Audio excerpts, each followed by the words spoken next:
one thing, Maggie for $2, Lay's for $3. The thing that you used to get like for 10 rupees, you're actually getting for 76 to 152. And all the Rahuls, Anjalis, Akash. And this is something which I love about the education in the United States is,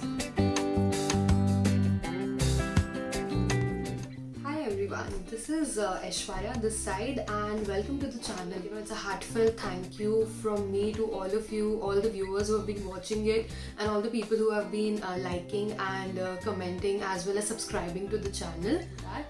So today, since I have recently arrived to the US, and this is for all the students who are planning to come to US for higher studies, or maybe from any other country also, when you're shifting to US. So I am going to speak in reference to India, all the 5 things that I experienced that were kind of cultural shocks and weird when I arrived to the US.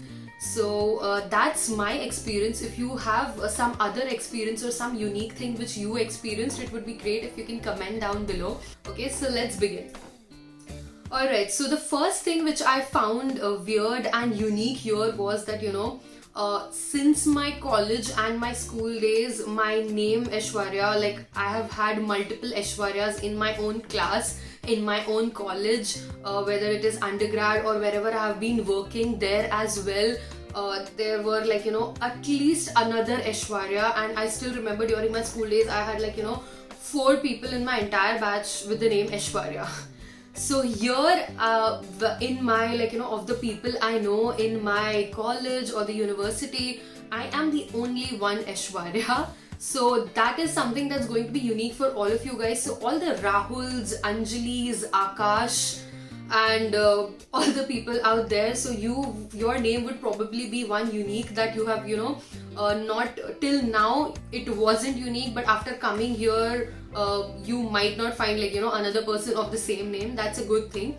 Secondly, people have taken at least 5 to 6 attempts to pronounce my name correctly.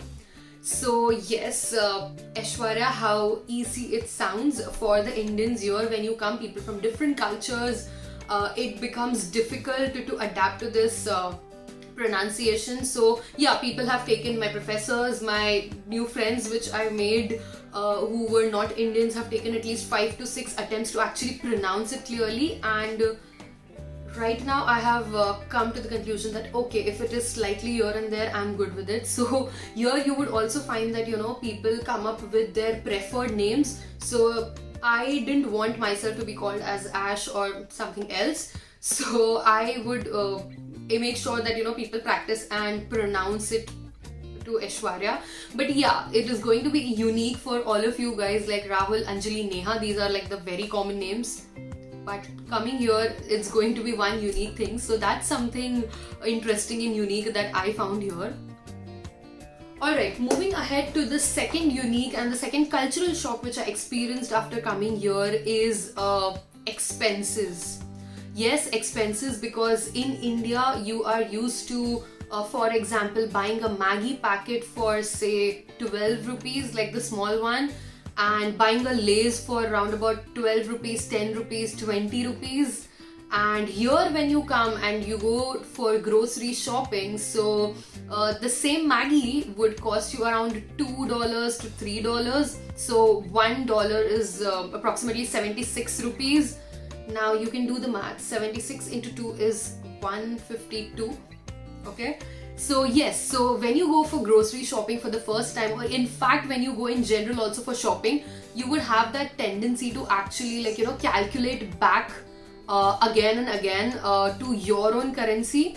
But I would want to suggest that avoid doing that, because that's the way that you are unnecessarily building up the pressure on yourself, and that's not a correct way of doing it, because there is a currency change. Okay, so I am not into the habit of converting it again and again. It's rupees and it's dollars, US dollars, so it is different. There is no point in converting it.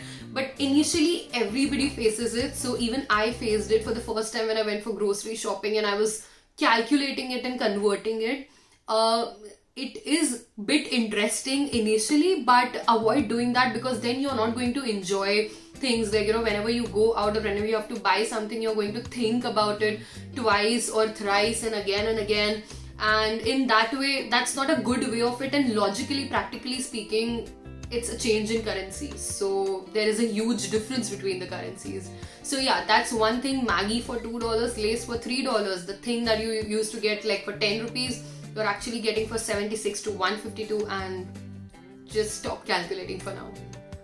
Okay, so now the third interesting thing, and this is something which I love about the education in the United States, is during our undergrad days, all of you guys, like, in education in India, you might have not heard about class participation grades.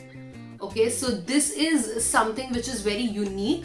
Like for graduate school, it is definitely yes, because you are like, your entire course grade is divided into various percentages, and the class participation comes around 20 to 30% for some of the courses, which was not there. So what it means is, like, you can't just randomly walk into the classroom and sit there and because that's how we've been doing in India, like most of us. You can't randomly walk into the classroom and say, okay, like, you are going to learn what's happening, or somebody is going to teach you. So you have to do a lot of pre-work in the form of readings, background readings, articles, assignments, case studies, and you have to be prepared for the classroom.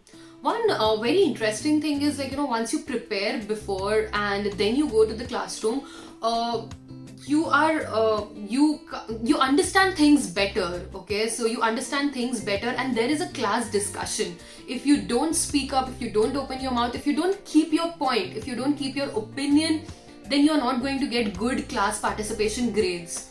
So that's a very unique way of making students learn things. And I have realized that, I've just completed my one semester, but I've realized that it's such a unique thing. Like, I have learned so many things and I have not memorized anything. With the class participation, understanding other people's opinions and keeping our point of views, and it also makes you very confident and upfront. Secondly, you are allowed to ask a lot of questions to the professors, and they'll be very warm and welcoming and accepting of all the questions. Or even if, by mistake, if the professor has told you something or told a concept which is not appropriate, so you are also allowed to actually speak up and tell that, I think this is my opinion on a particular concept, and that's completely fine. So so you learn to speak up more, you learn to be very confident while you are speaking up, and since there are grades assigned to it, so it's a completely new learning experience. And this is one thing that I'm going to cherish forever, like my decision. If I have to compare the education system, so class participation is a thing, and you have to be prepared to speak up, you have to prepare your lectures, you have to do a lot of research and assignments when it comes to study. And I believe that that is one of the best learning experiences ever. Okay, now another interesting thing which I experienced after coming to US is the value of networking. Okay, so do you guys remember, like, any one of you, like, when you went for your first day at undergrad, and do you remember, like, pouncing on another classmate and asking, oh, okay, hi, I am this, and what about you, and what are you doing? Or maybe do you remember, like, pouncing on any of the professors and actually, like, striking a conversation? So go back to the day, like, you were very scared. Okay, you don't know what to do, what next, where are your classes, where do you have to submit a fee receipt, or what are the other documents that you have to get. So all of these things, it's very back in India, you are always nervous and anxious about all of those things, and you don't usually go on the first day and start striking a conversation. Like, very few people do. Like, if you are very extrovert, that's completely different, but it's not a culture. But here, networking is a culture. If you are going, like, from your home to your university, and if you book an Uber, so if you're sitting in the Uber, and that 5-minute ride also, the Uber driver is going to strike a conversation with you. Okay, so that's really wonderful. Like, I have had, like, met a lot of drivers. In fact, when you go for groceries, and the person at the counter is going to ask you that, hi, how was your day, how are you doing, and you also initiate a conversation. It's not just a formality, but it's a way of striking a conversation and networking. So I remember on my first day, like, each and every person was communicating so much. Whether you are from India or any other part of the world, people just they wanted to actually talk to each other and know more, like, which subjects you have taken, what course you are doing, what's your background, and that makes you really comfortable for the outside world, like, when you are going to go in a corporate world. So if you're very comfortable networking with people, then half the job is done, like more than half the job is done. So that is one interesting and very good thing which I found here, that people love to talk, people love to network, and the relationships you build while striking a conversations, some of them, if you are good at it, and they are going to last long. And in the long run, these are the new people who are going to be there with you. So the art of networking and the value of networking is really very important, and I have found a lot of new friends, and you get a chance to exchange ideas. So these are the very important things, important learnings for life also, as a matter of fact. So yeah, do network and be very communicative, because that's the culture that they promote, and I personally believe that it's an amazing culture. Okay, alright, coming back to the fifth point and the last point, which I experienced here also initially, and I would want to speak up about it with you guys, is with freedom comes responsibility. So that's the quote which I have read recently. It's by Eleanor Roosevelt. With freedom comes responsibility. Like, you become very independent, you become very responsible. Why? Because you have to wash your own utensils, you have to cook for yourself, you have to pay all your bills, you have to remember what's the deadline for each of the bills. You also have to do your taxes by yourself.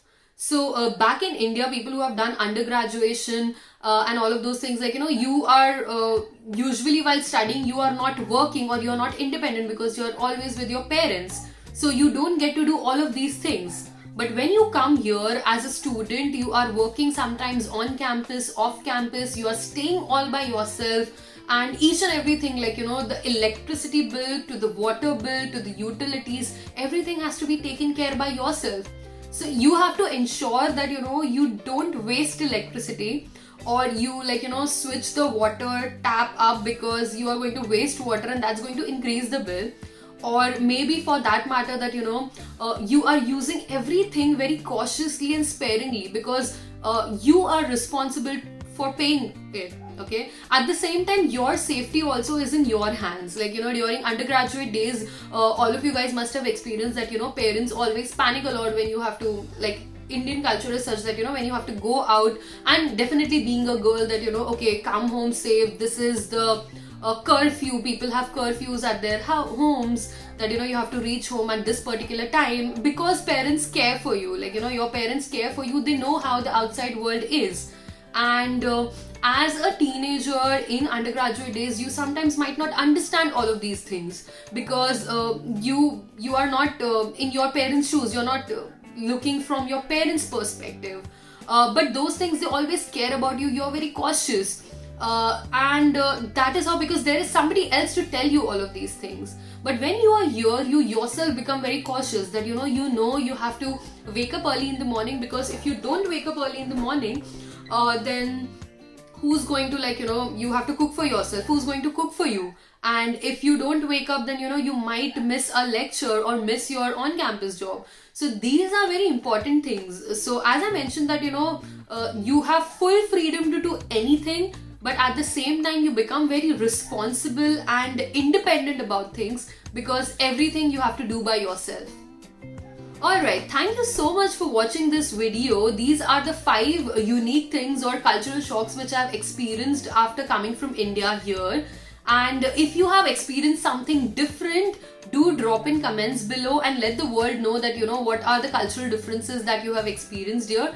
Thank you for all your love and support for all my vlogs. If you like this video, hit the like button and do share it with your friends and families abroad, and let them connect with this. And at the same time, there is a bell icon there. If you click it, you will get daily notifications. And do subscribe to the channel. Thank you so much and loads of love. Aishwarya. Bye-bye.